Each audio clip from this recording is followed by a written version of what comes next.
getting clarification, notes and explanation. I don't want to go into every single phrase on this sheet, but there's a few things here that I would really like to draw your attention to. Okay? When you're getting clarification, if you hear a word and it's an unfamiliar word, but it sounds like it's important in the conversation, you should jump on that word. In this case, in my example, the word is furious, which is a word that means very, very angry. But if you hear a word like furious and you've never heard it before, you check. What was that last word? Did you say furious? And then the person will say, furious. Furious. Okay. Maybe you need to check. How do you spell that? F-U-R-I-O-U-S. What does furious mean? It means very, very angry. Okay, good. Right, what's next? Okay. Again, when you want somebody to explain something to you, maybe you just want them to say it again, but most of the time you'll want them to slow down and say it more simply. Okay, we've already looked at slowing down in a different video. Could you slow down a bit? Could you say that again more slowly? And things like that. Here we want them to maybe think about changing their wording to easier wording for us. Okay, could you say that more simply? Could you say that in simpler language? Could you put that another way? Okay, and then I've got two quite high-level examples of the same thing. One is, could you explain that in layman's terms? Okay, a layman is the opposite of an expert.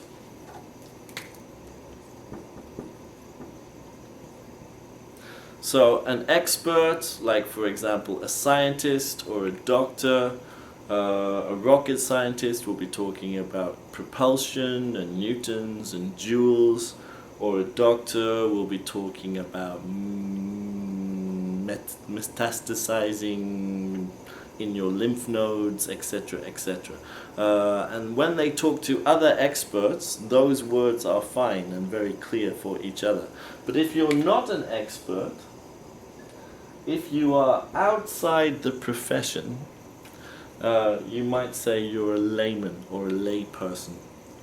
Okay, and when you say, could you explain that in layman's terms, that means, could you change all your inside technical words to words that anyone can understand? So the rocket burns fuel and pushes, and the reaction causes the rocket to go up.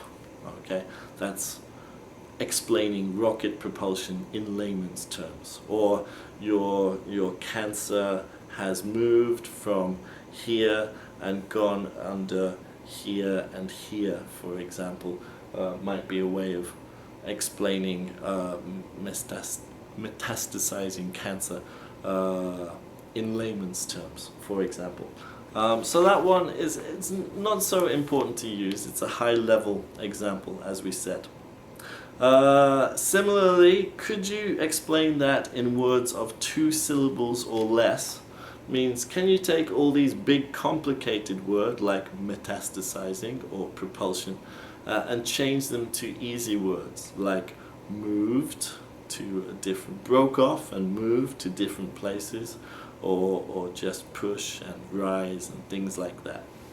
Okay, you have to be careful with using this one because it can sound like you're complaining or criticizing. Your explanation is too complicated and you're not thinking about the ordinary people when you're explaining. You're only explaining for yourself. It can sound a little bit like a complaint or a criticism, so you have to be careful who you say this to. In a different video I'll go into the exact meaning of syllables at another time. Just to give you a very quick example though. In English, beautiful breaks down into 3 parts. Beautiful. So we would say that this word has 3 syllables.